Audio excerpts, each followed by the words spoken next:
Pending బిల్లులు clear చేయండి. 3 ఏళ్లుగా చెల్లించలే, అప్పు తీసుకొచ్చి పనులు చేసినాం. డిప్యూటీ సీఎం బట్టి చాంబర్ ముందు కాంట్రాక్టర్ల ధర్నా. బిల్లులు రిలీజ్ కు కమిషన్లు అడుగుతున్నారని చెప్పేసి ఆరోపణల కాంట్రాక్టర్ల తిప్పలు మామూలు తిప్పలు కావాలి.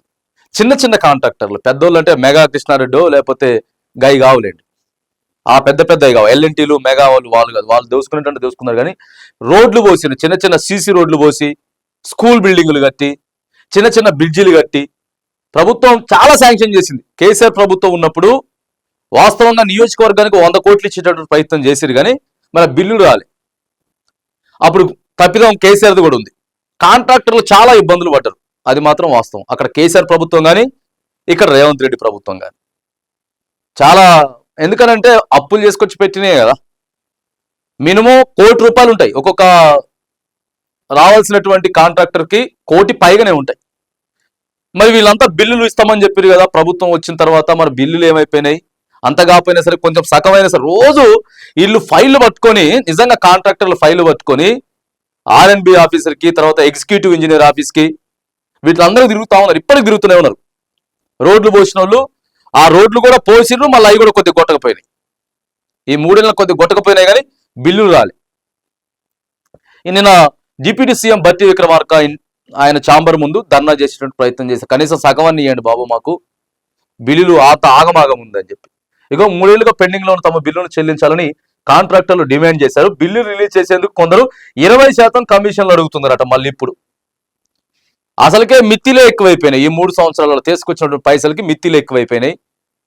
చాలా అనేకమైనటువంటివి ఉన్నాయి. కొంతమందికి మిషన్ భగీరథ పైప్ లైన్లు వేసిర్రు, చాలా ఉన్నాయి. ఒక్కొక్కరు అయితే దాదాపుగా ఒక 50-100 సీసీ రోడ్లు వేసిండ్రు ఒక్కొక్క మండలంలో వచ్చేసేసి.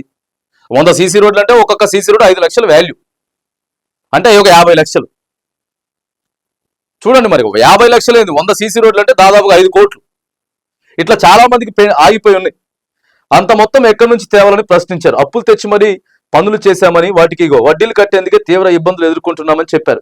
కమిషన్లు ఇచ్చేందుకు తమ వద్ద డబ్బులు లేవంటూ సెక్రటరియట్లోని డిప్యూటీ సీఎం మల్లు బట్టి విక్రమార్క ఛాంబర్ ఎదుట కాంట్రాక్టర్లు మెరుపు ధర్నాకు దిగినట్టు. చూడండి, కావాలంటే మీరు బిల్లులు వచ్చిన తర్వాత మీ 20% ఏదైతే ఉందో తీసుకోండి, దయచేసి బిల్లులు చేయండి అని కూడా చెప్తున్నారట, ఇక డైరెక్ట్గానే.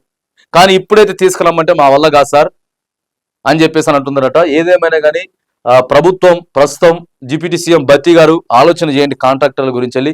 చిన్న సన్నకారు కాంట్రాక్టర్లు, పెద్ద పెద్ద కాంట్రాక్టర్లు కాదు, చిన్న సన్నసారి కాంట్రాక్టర్లు పైసలు ఆగిపోయినాయి. దయచేసి దాంట్లో ఒక 50% అయినా సరే రిలీజ్ చేసేటువంటి ప్రయత్నం చేయండి. దానికి సపరేట్ ఫండ్ ఉంటుంది ఖచ్చితంగా. అవన్నీ ఫండ్ రిలీజింగ్ అయితేనే సో పనులు అవన్నీ కూడా మొదలు పెడతారు. కాబట్టి వర్క్ ఆర్డర్ వచ్చింది, ఖచ్చితంగా శాంక్షన్ అయింది, ఆడ సాయిల్ టెస్ట్ చేసిండ్రు, డిపార్ట్మెంట్ పోయింది, అన్ని అనుమతులు ఇస్తేనే కాంట్రాక్టర్ పని చేసిండు. ప్రభుత్వానికి తెలవకుండా అయితే ఏం పని చేయలేదు. కాబట్టి మళ్ళీ ముందుకు రారు. ఇప్పుడు ప్రభుత్వం మళ్ళీ ఇందిరమ్మ ఇండ్లు చేపడతా ఉన్నది. తర్వాత కొత్త మళ్ళీ ఇప్పుడు బ్రిడ్జిలు కట్టుకోవాలా, సీసీ రోడ్లు పోసుకోవాలా, మళ్ళీ అన్ని చేయాలి కదా. వాళ్ళకి కాంట్రాక్టర్లు వాళ్ళ ఫరం నుంచి చేయాలి. కాబట్టి ఒక 50% అయినా సరే దయచేసి కాంట్రాక్టర్లకి బిల్లులు ఇచ్చేటువంటి ప్రయత్నం చేస్తే పనులు సజావుగా నడుస్తాయి. దీని మీద ప్రభుత్వం ఆలోచన చేయాలి.